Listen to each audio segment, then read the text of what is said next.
Hey, all right, everyone. Good morning, good afternoon, and good evening. No matter where you are or what chaos your inbox looks like today, we are happy to have you here. Welcome to Criticality Live, presented by Secure Nation, the show where we cut through the noise, challenge assumptions, and talk honestly about the state of cybersecurity today. So let's get to the real reason why you're here. Actually, you know what? A quick note for anyone that's just tuning in. It's just me today. Josh is coming off of a few well-earned, relaxing days off and will be back with us next week. So let's get into it.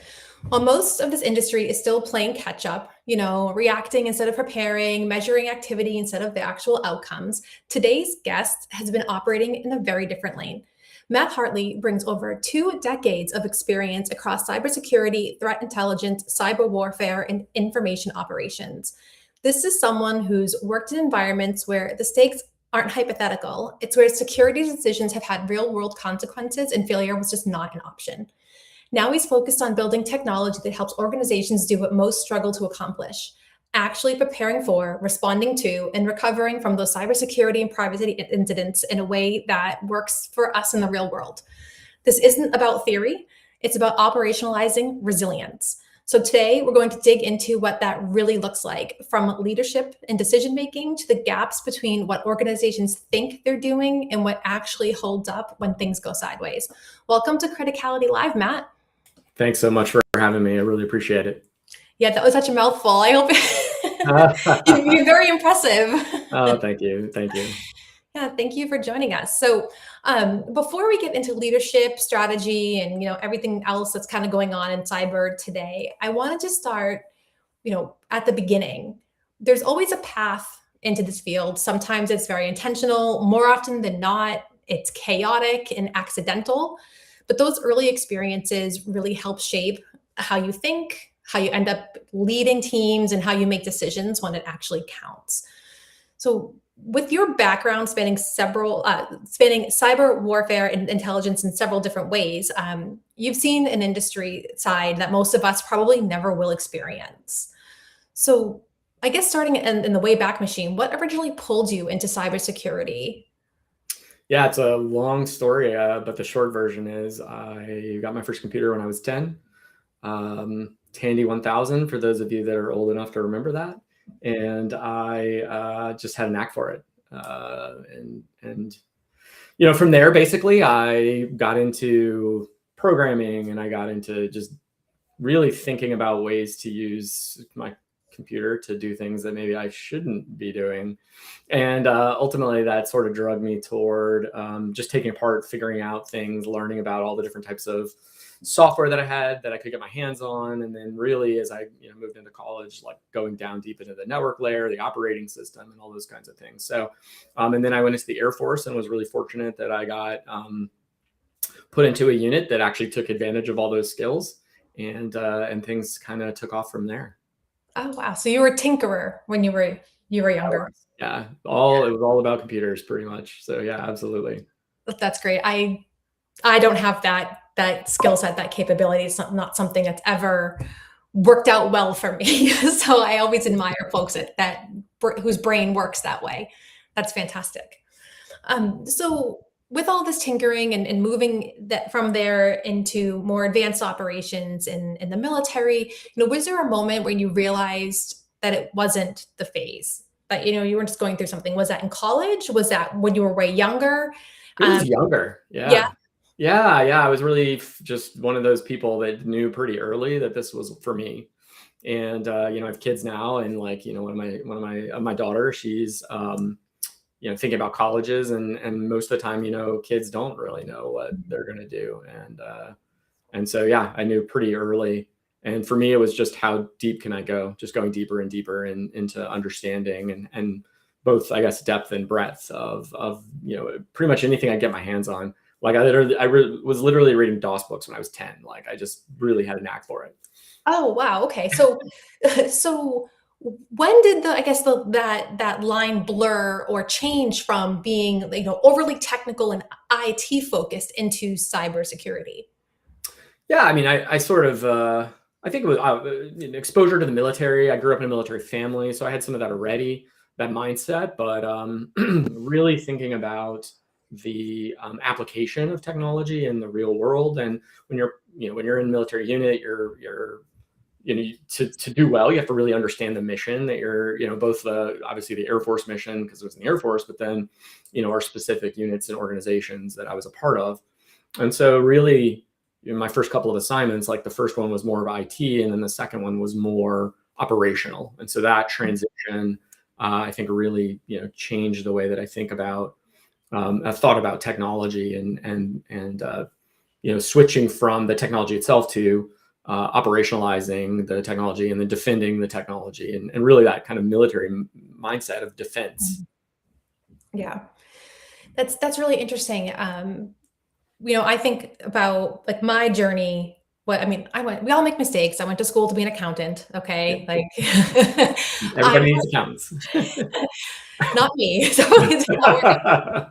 But I learned that really early on. And your journey is almost the complete opposite of that. Like I realized I made a mistake where you were heads down, young age, 10 years old, reading DOS books, taking things apart, building them back together.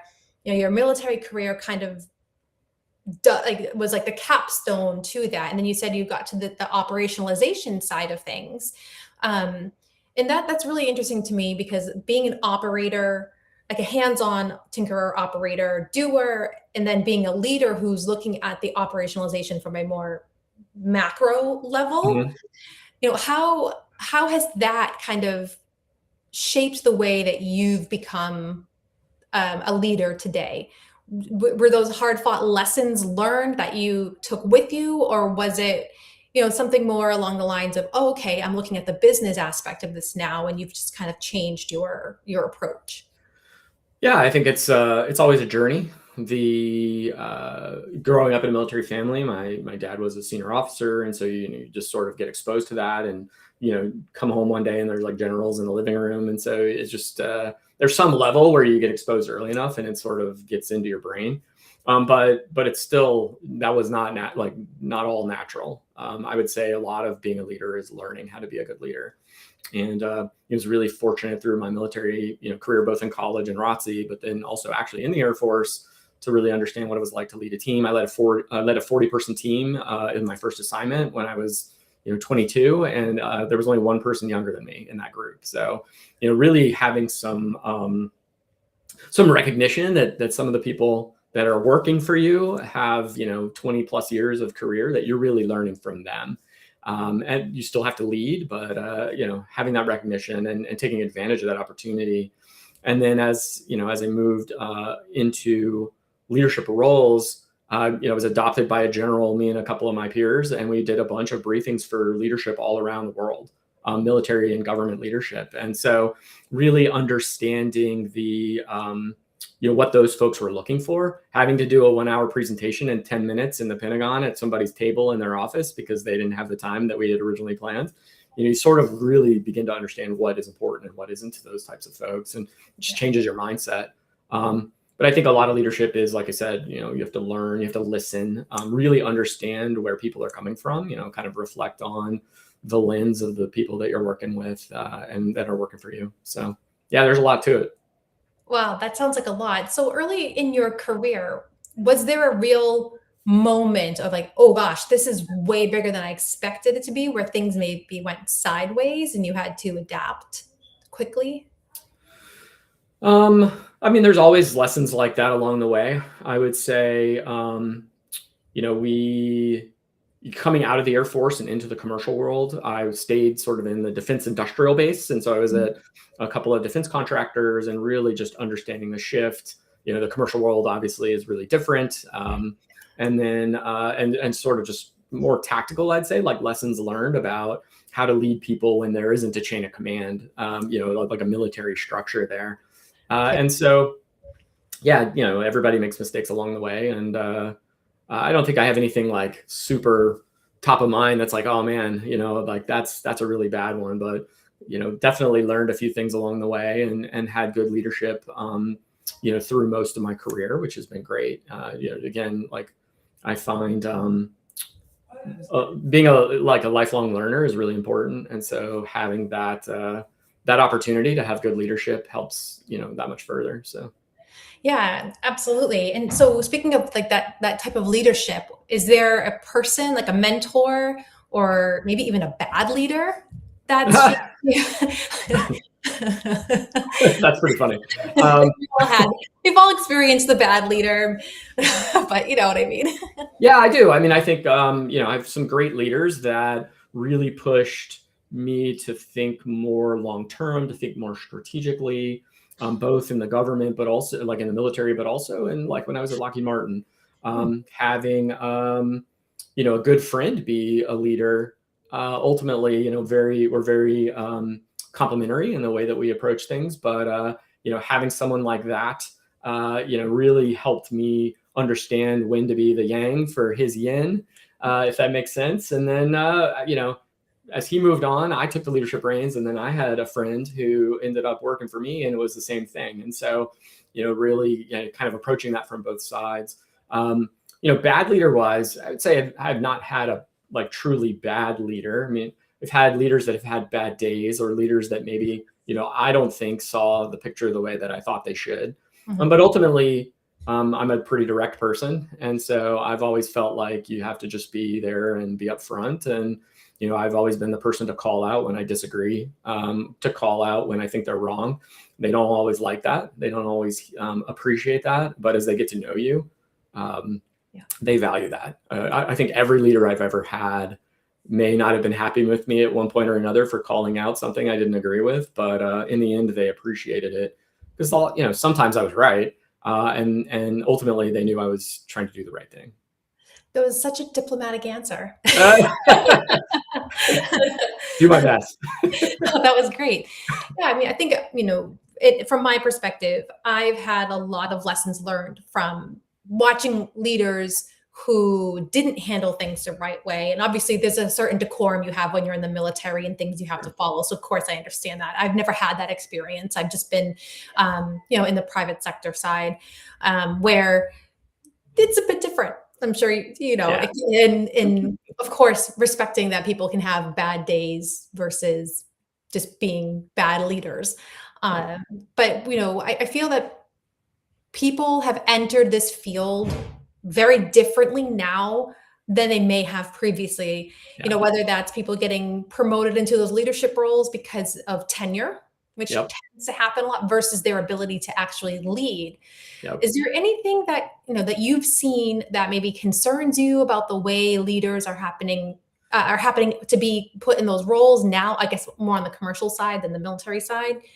Is there anything there? Yeah, I've been in the commercial world a really long time, and I would definitely say, time-based anything is definitely not my preference. I feel pretty strongly about that. So, ultimately, you want to pick the right people that have the skills to do the job. And I think right now a great example in the security community is we have a lot of CISOs who are reaching the pinnacle of their career and are tapping the next generation. But I don't think we've done a good enough job there, really helping the next generation be prepared. Hmm.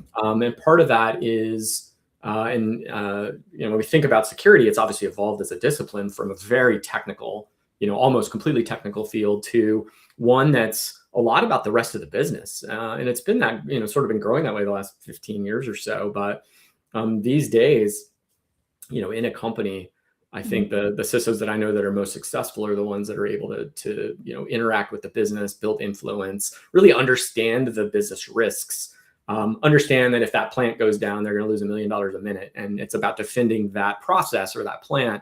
It's not about defending the systems or the networks. And so, ultimately, I think that's a great example. Like having a deputy CISO who's been more inward-facing technical maybe doesn't have the skills to build that influence across the business. And so, that's something that we see sometimes. And, I think it behooves us as an industry, as a security industry field, to think about those sorts of things. Like what kind of human factor, skills do we need to train our people with? And maybe it's obviously more than the DCSO, but, I think that's a great place to start. No, I really like that perspective because I came up the GRC side of the house. So I always had that exposure to the business just from doing client questionnaires, vendor reviews, and risk assessment. So I was Yeah. always deeply embedded in those business objectives. And I couldn't agree with you more that there needs to be some sort of like cultural reset in the cybersecurity industry for getting folks to have that breadth of experience. That it's not just the SOC operator or the security engineer, which is absolutely skill sets and needed, but to to advance beyond that into the CISO, how you pronounce it, role, Yeah. um, you need to understand the business now that the marketplace as a whole has shifted. And I really appreciate you saying that. Yeah, I mean, I think it makes a lot of sense. And and what I'm doing right now in the past, 10 years or so, my previous role as well. When you think about incidents that happen, I think one of the key roles in the business is this role of incident leader, incident commander. A lot of places call them that. And it's a great skill set, and the people that I find the most successful in that are they have a strong breadth of skill, and it's not to your point, right? They have some level of understanding of the technical side, but they are program managers, they're communicators, they're influencers in the business, and they can build relationships. And I think that that's a specific example of a role that I think is very strongly overlooked in our industry. I've talked to a CISO recently who talked about, asked a question like, who are your incident commanders? And, a fascinating answer was, well, I got a couple guys on my team, but I also went across the business and found someone in the customer success team that Oh, actually made an incident commander because they were so well versed in the business, and they, knew everyone and were able to really pivot around like that, yeah. that, they just were good at it. And I think that's a perfect example of this idea that you're talking about of sort of growing our perspective here in our security world.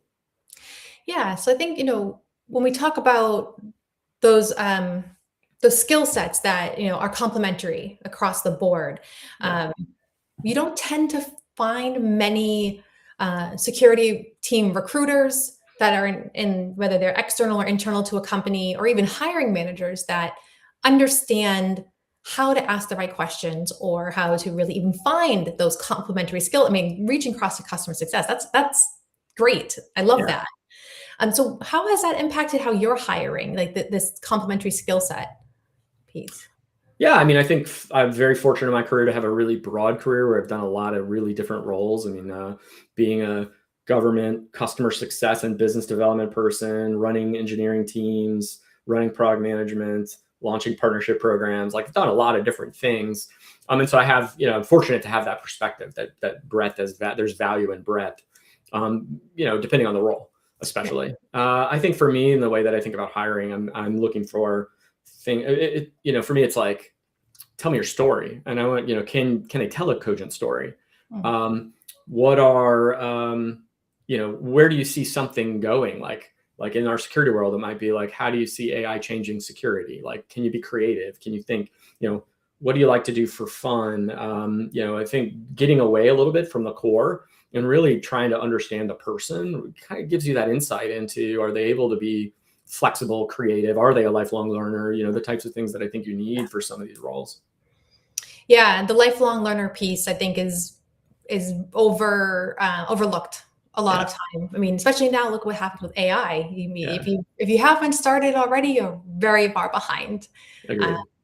these change so quickly. So how has that, I guess, that mindset influence your leadership philosophy over time?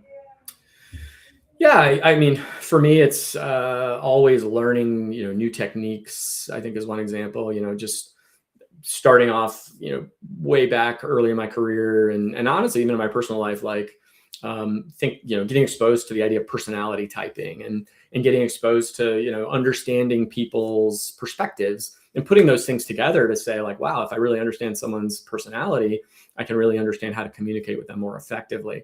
Someone who's a thinker versus a feeler, in the Myers-Briggs construct, really gives a perspective on how to gauge reactions, how to keep someone engaged, how to communicate more effectively with them, and then over time, just to learning new techniques, applying new strategies for measuring what matters, or reading a great book, like that one, and and really trying to go back and work with the team to understand, does this fit for us?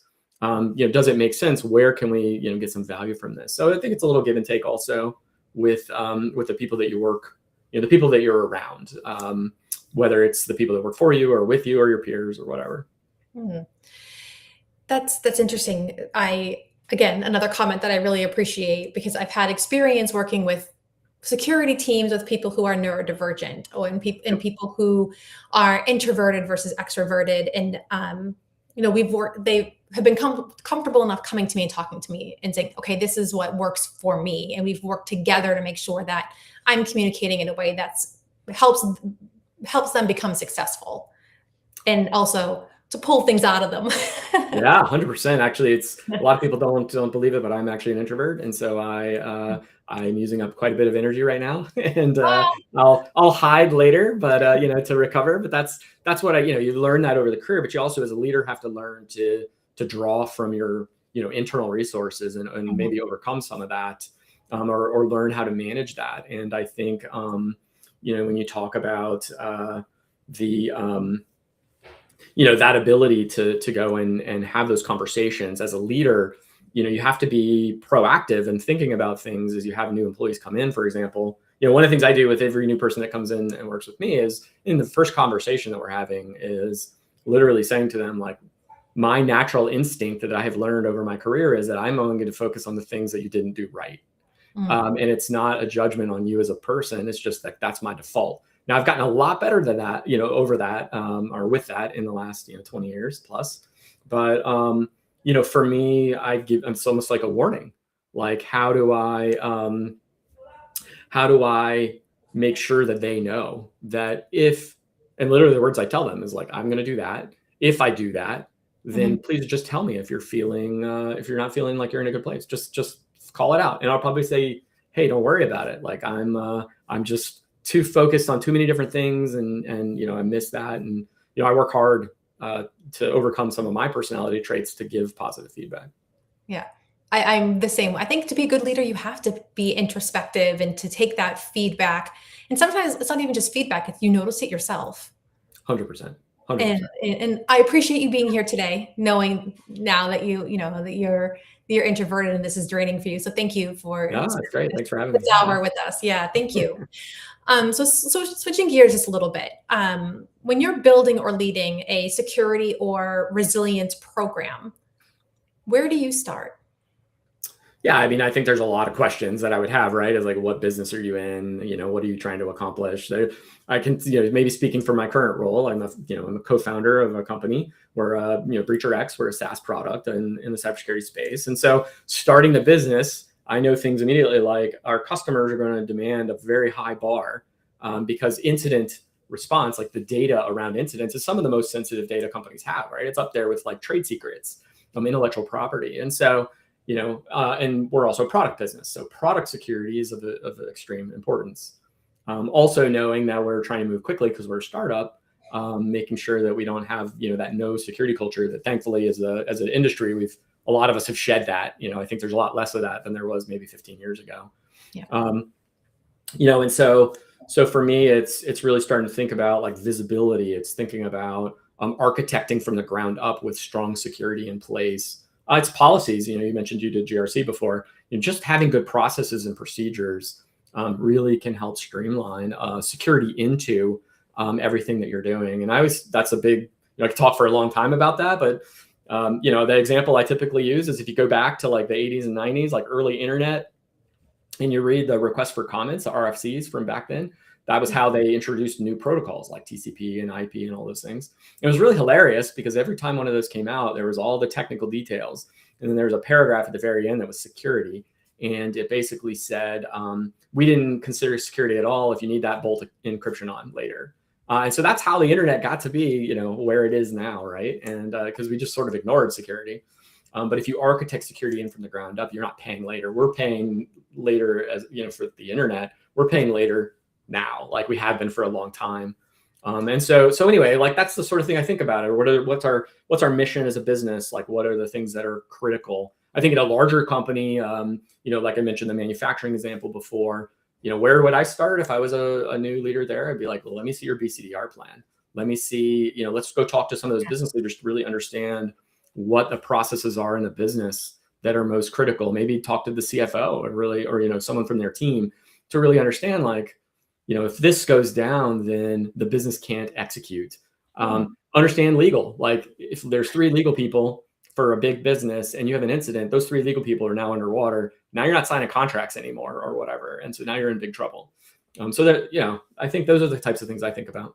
Yeah, that's really interesting because this is the unsexy side of security and tech. Is what it sounds like. It sounds like the admin, the stuff that people don't want to do, tends to be the most critical.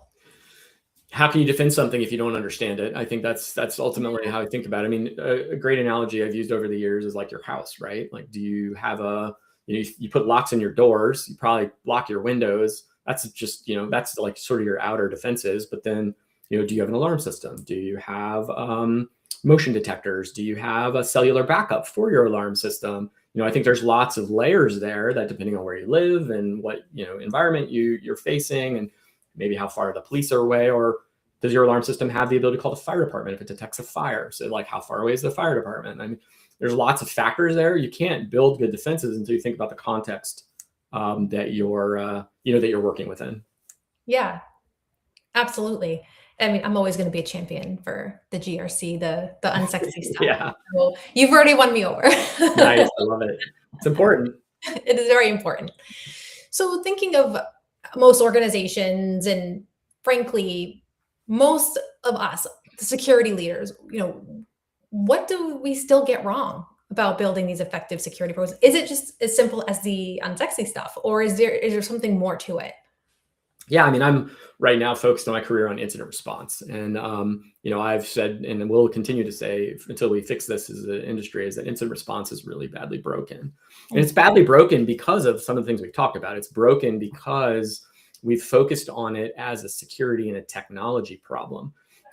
These days, our security teams are being asked to run incidents for the whole business. But we still, in a lot of places, we kind of myopically focus on incidents as contain, eradicate, et cetera, like the technical aspects of that incident. And those are important, like definitely not dismissing those. We've gotten really good at doing that pretty rapidly once we find there's an adversary in our environment, or, something happens one way or the other. And, but the rest of that incident is really hard. And it's hard because we don't want to, or we just haven't focused on it.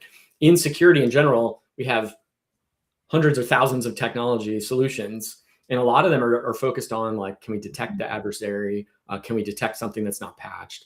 Can we go and take action on that? Can we, can we close that loop? Can we eradicate that, contain that host, whatever? We have defenses and we have responses for all the different types of impacts that we're going to face. What do we have for incident response? We've got a paper plan, right? Like, that's what this is. Like 30 years later, we're still doing things the same way that we did 30 years ago when it comes to incident response. And so for me, that's an area that I think we've really fallen down.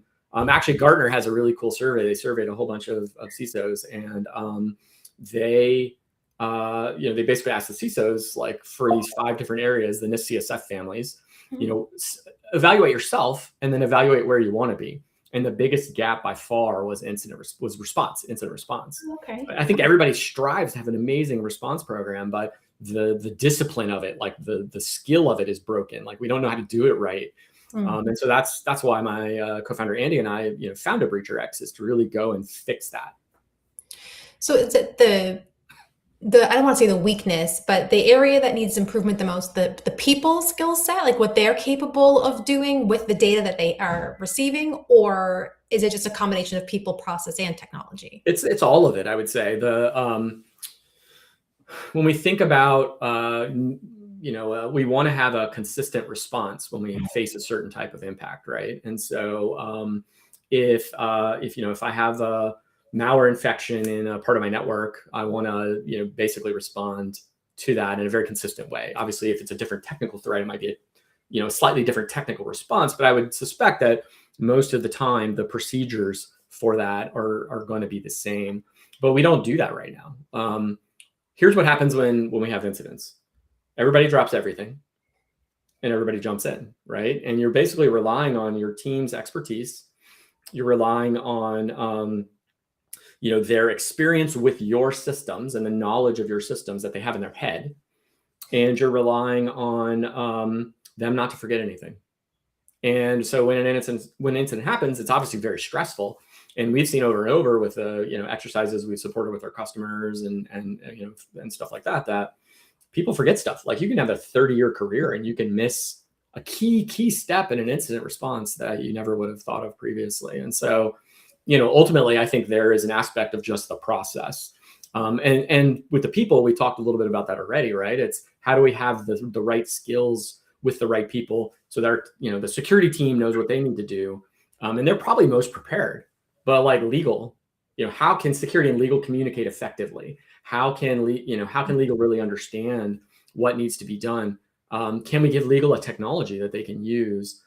Communications, like different parts of the business have different languages, different perspectives, and so being able to meet in the middle, I think, is another key piece. And then I think technology. I mean, we all want automation, and so moving away from what we jokingly call like paper and a prayer to to really have that automation that you need, I think is really critical. And we do that in security everywhere else.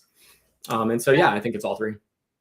Yeah, no, that's a really good point. We do it everywhere else in security, and you always think that the SOC is one of the more advanced areas because they have, there's new SOC tools coming out all the time. There's constantly new data being pumped into the SOC. Yep. So you don't really tend to think of them as needing that reinvigoration, if you will, of their processes and what's actually happening there. But what comes to mind for me, and I would love your opinion on this, is this is a loaded question, I guess.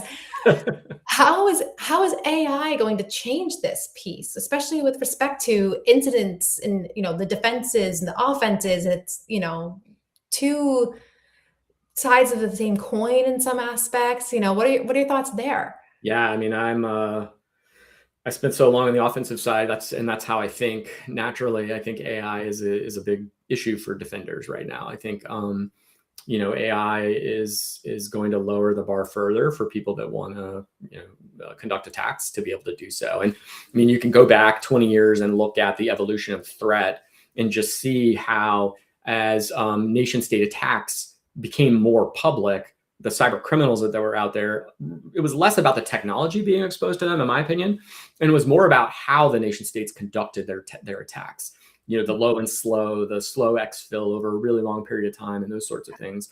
And the criminals adopted that, and so that arms race that we've been dealing with for so long, that proliferation event of the nation state style cyber attacks into the criminal world just made it easier for the criminals to be that much more effective. And it's been that way for a long time. I think AI, and we've had automation and attacks for a long time, but I think AI gives a level of intelligence that has been very challenging to put into an attack, and really having that off the shelf.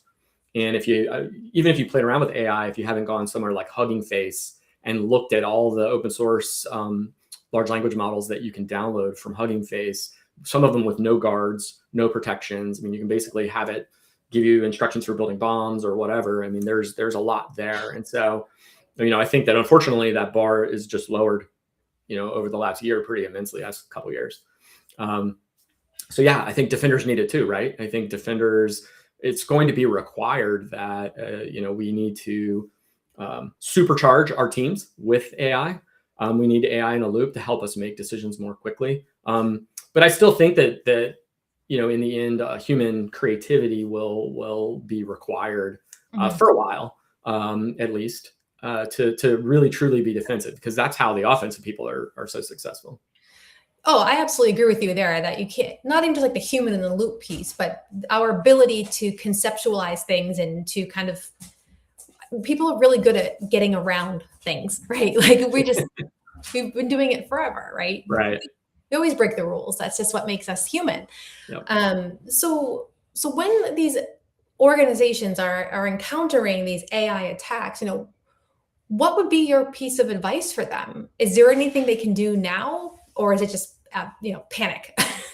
No, I definitely don't panic. I mean, for me, it's preparation. It's train like you fight. I think ultimately, a great analogy that I use with companies is, talking about the difference of what we talked about with incident response and how it's done now, that sort of hero mode, and using an analogy like firefighters or commercial airline pilots, right? Those are the career fields where they're training constantly.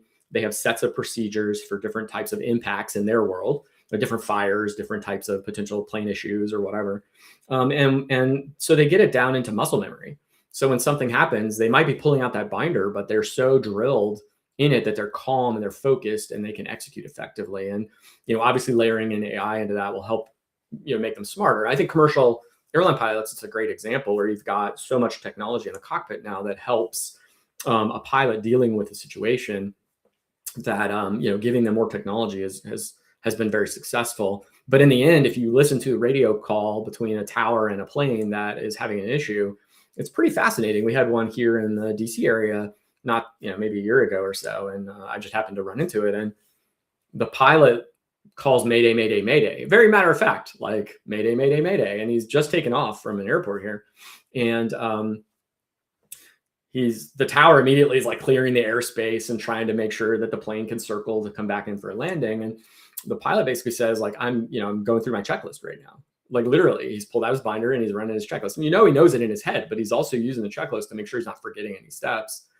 And then he comes around, like he's going to land and he has to wave off. He's like, I'm not through my checklist yet. And so he's telling the tower what to do. And so then they spin him way out and so on and so forth. And, I think, when I think about things like that's what we need. We need that level of preparation, and we need to be able to use the technology that we have to build that level of preparation. And then we need, part of that preparation is being ready with the technology to respond. And whether it's your stock tools that have some of the automation or other tools that you have, in the end, as you said, like the human creativity, the human in the loop is really right now pulling the trigger, pressing the button, whatever. Sorry, my dog keeps nudging my chair. No worries. I'm like moving around. Sorry. So I guess, a practical take it with you piece of advice would be to tell people practice more. Yeah. Do those tabletops more than once a year, which I'm surprised that cybersecurity insurance companies haven't started to mandate that themselves, like the brokers. Yeah, I mean, we are seeing a little bit of that. Insurers are thinking about it, let's put it that way. But what I would say is we've seen a pretty strong evolution of the idea of the annual tabletop down into, and I don't have a good word for it yet, but the idea of like a micro simulation or a micro exercise where you're doing that every other week or you're doing it once a month. And that doesn't have to be like get 50 people from across the business in a room. That can be, some part of the security team and some part of the comms team, or like I mentioned earlier, or risk or somebody like that, finance, giving them some exposure into the decisions that are going to need to be made, helping them understand the language gaps. Like when you talk about malware, well, what's malware? Because you're going to find people in the finance office that don't know what malware really is, and they won't want to say it, but that's the kind of stuff you have more success dragging out of them in a smaller session, and being able to educate them. And so, and then it's practicing the way that we have as well, practicing our procedures against those different impacts, using automation to, actually do like range test or, purple team type testing, to ensure that your procedures are actually effective against real attacks. Yeah, I think that's really important. At the end of the day, cybersecurity either works or it doesn't. It really does come down to that execution, the controls, the decision making in those blind spots that people don't even realize they have them necessarily until something hits the fan. 100%. And I think thinking creatively, it's, I worked at a cyber threat intel company previously. And when you really understand the breadth of the adversaries and the different types of ways that they can, create impacts for your business, whether it's, phishing, BC, all the types of things, malware, the things that we know, but also the hacktivists and just like doxing and like, there's so many ways that you can be impacted. Thinking through a bunch of those and applying them to your business is a very valuable exercise, and building out the procedures around each of those, or even just notionally, like what kind of decision, boss, would you make if X happened? it's important. I think that way of thinking, I think we're decent at on the defensive side, the technology side, but I think we have a long way to go when it comes to thinking about it in a broad, kind of a broader way. Yeah. So, given your background in intelligence and operations, and the point you just made, how do you prioritize risk when the business labels everything critical? Sure. I mean, it's almost as bad as every vulnerability from CVE wise is like a 9+, right? Like, at Yeah. that point, what matters? Yeah. I think you have to help educate the business. There's cost, right? What's the cost to are you use analogies? I love using analogies because it helps really bridge a gap between people. You're talking to business leaders, and you're in a again, like I'll keep running with this manufacturing example that I conjured at the beginning of the call.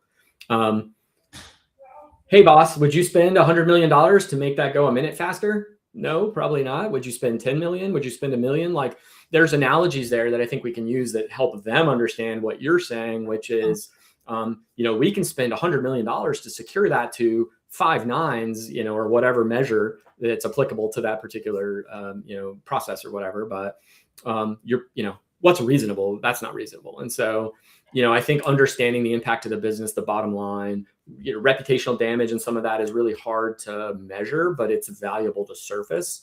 And then depending on your business, it might be one of the top things that the business is tracking. So I think, ultimately that's one place to start, is really just helping to rack and stack the potential loss, and then think about the cost to defend, and just put it in front of them and say, like, here's my recommendation. Do you want to spend 10 million and not just 1 million, or, 1 million and 100,000 or whatever? Yeah, I like that approach. I have what I call like a risk impact table that has Okay. like financial loss from like insignificant up to catastrophic. Yeah. And I make the CFO tell me, and anywhere I go, like, what are those numbers? What does it look like? So I can really gauge if I say something is critical, we're speaking the same dollars and cents. And then Right. meet with the CMO and do the same thing about like, reputational damage. And yeah, I think it really becomes important that we're all speaking that same risk vernacular, because Yeah. everything else is so different.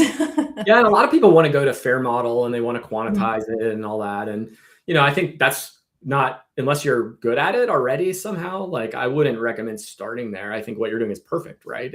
Let's start with some simple terminology that, everybody understands, like low, medium, high, critical. Like, that's pretty Yeah, easy in a lot of different contexts that people have. And so then it's like, all right, dollar values, let's go.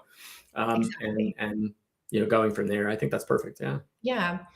So when you walk into, let's say, tomorrow you walk into a new client's environment for the first time, what signals tell you that the security is truly effective, or to your point before, it's just something that looks good on paper? I mean, a lot of it, I think, comes down to the leadership. And so, Mm. if you get an opportunity to talk to the CISO, or CSO, depending, if you're talking to their leadership team, you can get a sense for what their priorities are. You can get a sense for how they think. And so I think if it's, if there's a focus on more of the same, if there's a focus on being creative, being the best, having a very mature process, or even just understanding what's out there in a lot of cases, right? It goes back to that lifelong learning thing, where I think there's a good number of security leaders that I've met over the years that are constantly, keeping their eye out on what's out there. And one of our biggest, earliest customers, a very well-known restaurant chain, the CISO there, like, literally filled out a form on our website because he saw some like a press release that mentioned us in a partnership. And he was like, I never heard of these guys. And he went to our website and looked at it, and he's like, wow, this is really interesting. And then he literally filled out a form and contacted us. And, he'd been looking for something like what we had built for a really long time. And so, I think those are the types of signs that I see that say, like, well, here's a program that, the leaders want to be mature. And so they are building a program that is going to be successful. Yeah. So pulling on that a little bit, Yeah. what's like from a leadership perspective, like, is there like one particular metric that actually reflects security effectiveness that you've seen, or that you wish that your clients or the industry would start to adopt? That's a great question. Is there a single measure? I don't know. I mean, I would say, I could think of the things it's not really easily, right? Like it's not how big the team is. It's not the amount of money that you're spending. It almost might be some factor that we're not thinking about, like the relationships across the business, or how many business processes are covered with, security defenses, to, how much of those have been tested. I think there's some oblique measures that we could think about that are, they're probably pretty valuable here, but yeah, nothing particular like I can put my finger on. Yeah, I've been spending a lot of time thinking about like tone at the top and the Okay. impact that has not just on security operations, but across the board. Yeah. From and how would you quantify or qualify it? So I found it really interesting that you just mentioning that, like the leadership and what they're focused on. I find that to be a really interesting approach to take to not just cybersecurity program effectiveness, but just success across the board.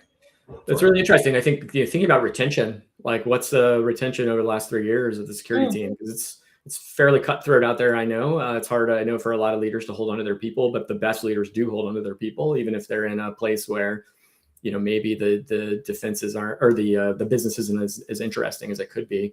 And you see a lot of folks that we all know like move with their leaders, and it's because they've built that leader has built that reputation. And so I think that's a really good insight. Yeah.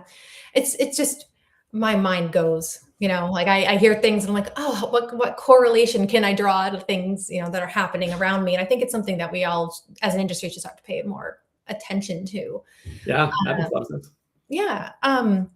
So kind of going back a little bit, in your opinion, from based off of what you've seen, so I know it's more than just an opinion, what's the capability that organizations think that they've mastered, but in reality, it's often the most broken thing in their team? Is it really incident response, or is it bigger than that? I think incident response is definitely a pretty key factor. I mean, every team is different. Sometimes that we see relationships between parts of the business is tough. And so, you can't just put your finger on incident response when that's the case, right? If the security team doesn't get along with another team, well, that's really hard to work together. Whichever side, it doesn't matter. And so, but I do think, like in security, there's not a whole lot of areas where we really haven't innovated in a while, and I think that incident response is one. And I think that for all the reasons that I've described, we still just are kind of stuck in the old way. And I think highlighting things like the importance of this incident commander role, highlighting the need to work more closely with the rest of the business and build up that, firefighter level of muscle memory, so that we're not just, kind of hoping that we, that we manage through this time. Because with AI, incidents are moving from occasional to continuous. We had a customer of ours, a very large telecom, we did a webinar with not too long ago, and he said it best. He said 5 years ago, they had maybe a few incidents a year that they were worried about. He said they always have at least one right now. And so that's the new norm, right? That's going to trickle down from the biggest companies to everyone. And so, I think we just have to do a better job. Yeah, but to me, what that breeds is burnout. We hear a lot. So when I was a CISO at Devo Technology, we spent a lot of time working with some nonprofits and doing some research around SOC team in particular, burnout. And that's just not going to be tenable if it's accelerating at this pace. So what is your advice for those teams? Yeah, I think it's a combination of things. Obviously, we've gotten really good over the years at the security operations side of things and automation. So, SIM, SOAR, XDR, et cetera. We can almost take a detection event and move all the way to containment with, enrichment and everything else along the way without a whole lot of people in the loop. Obviously given certain, edge cases aside. And so, I think that's the kind of thing where we just got to keep going, right? Now everybody's trying to figure out ways to use AI in the SOC. I think that helps. I think, that gives us an opportunity to take that grunt work, which we've helped move up or move down. We've helped push out of the way, we'll say it that way, so that we're not having our L1 folks like staring at alert logs as much. Yeah. And now they're, like kind of more like what a long time ago an L2 would have been. And, I think we need to keep doing that. So, can we bring in AI technologies to take the L1 stuff completely off the table and use that human creativity to push those people up to more senior roles? Can we use AI to empower those people to act in a more senior role, supercharging, like I mentioned earlier? And then, how do we apply AI in different ways to when something happens to help, our teams, to help the business respond more effectively. One of our company advisors is Joe Sullivan, and Joe says, we spend 99% of our, talking about CISOs, he said we spend 99% of our dollars and time on, trying to prevent attacks, and 1% of the time responding.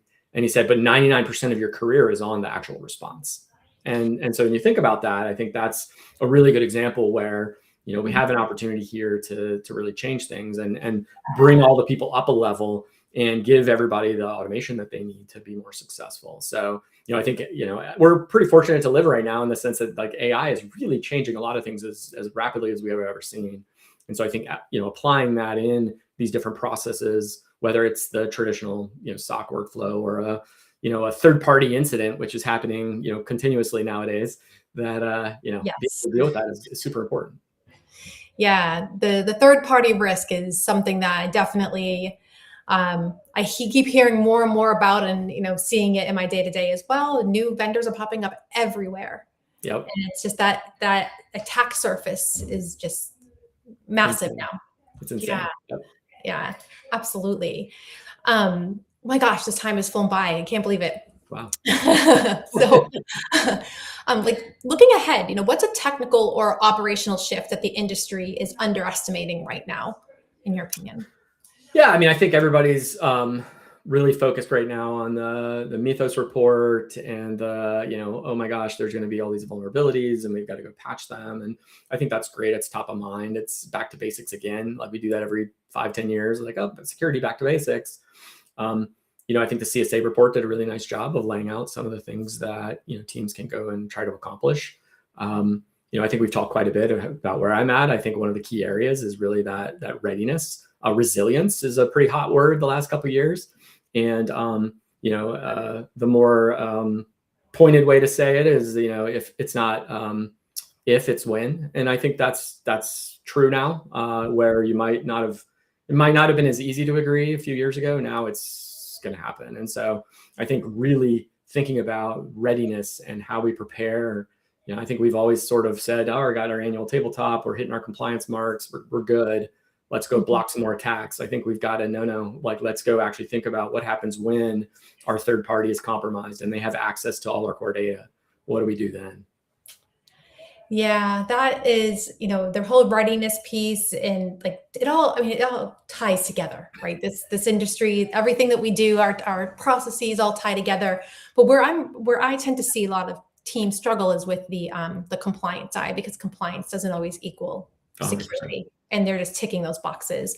So like that, to me, like the shift needs to be away from compliance and back to actual security, which I think is exactly what you just said. Yeah, agreed. I mean, I think one of the things that we see with our customers is, and it's, using AI to be able to go and build out exercise scenarios. We've helped them do that the last few years, and, taking like rip from the headlines, right? Like, X company just announced a breach. Well, like, let me turn that into a scenario that I can then turn into a playbook that then I can go test right away. Like turning that in a matter of an hour into a micro tabletop, like we talked about earlier, a micro exercise with just maybe a security team. Doing that every once in a while, every couple of weeks, every month, whatever, you really improve your readiness, significantly from where you were, especially if you're just checking the box. I think that's great advice. Yeah. It seems simple enough. Yeah. I mean, I think takes time to build that muscle of even just training, just like when everybody jumps back into the gym right at the beginning of every year. Right. And so, but I think that's something that you just got to do it. Once you start and you get some momentum behind it, I think it's easier to keep it going. Yeah, definitely. So we always wrap Criticality Live with 4 core rapid fire questions with, hopefully practical insights that people can take with them immediately. Awesome. So first, if you could fix one thing about the cybersecurity industry overnight, what would it be? I mean, we talked about it quite a bit, right? Let's treat incident response like we do everything else in security, and actually advance it out of the 90s. Love it. What's one practice, technical or cultural, and this can be an unpopular opinion, which Josh isn't here, but he's the unpopular opinion guy. So what's one practice you think organizations need to stop doing immediately? One practice. throw away your incident response plan, like throw it in the trash and set it on fire. Like it's that valuable. And because that's how often we know that companies use it, which is never. And actually go build out some procedures. Like go think about a flow chart and start there. I like that controversial take. Love it. For those who want to follow your work or connect with you, what's the best way for them to do that? Yeah, LinkedIn is great. If you want to just hit my LinkedIn profile, I'm happy to connect and can talk further, give advice, whatever folks want to do. And then do you have a business page on there as well if they want to check out? Yeah, my company's BreacherX, and yeah, we're here to help. So yeah, please check that out as well, LinkedIn or breacherx.com. That's great. Thank you for that.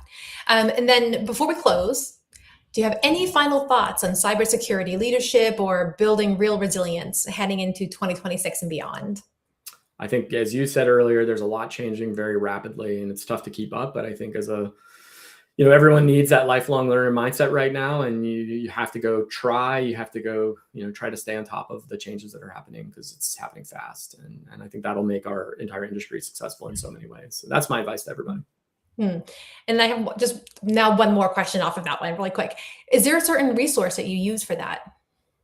Not one. I'd say it's funny. I use like Google News feeds, and like it's kind of learned what I'm interested in, and so I get articles from a lot of different sources. I don't even pay attention sometimes to the sources to just pull in content around security, AI, technology, engineering, development, all those areas. So there's a pretty wide spectrum of different sources. Unfortunately, I don't have a single one I can point to. But no, that's great. No, thank you. I appreciate that. Yeah. All right. Well, that's a wrap on this episode of Criticality Live. Huge thanks to our guest, Matt Hartley, and an even bigger thanks to you for being part of this growing community of leaders who are done with the buzzwords and are ready for some real conversations. If you got value out of today's episode, please hit that follow button, share it with someone who needs to hear it, and drop us a review here on LinkedIn, Spotify, or on our YouTube channel. It helps us far more than you know. And of course, a big shout out to our sponsor, Secure Nation, for powering this conversation. They're helping organizations defend smarter, respond faster, and make cybersecurity actually work. This has been Criticality Live, where we cut through the noise and get down to what really matters. See you next week. Bye-bye. Thank you. Thank you.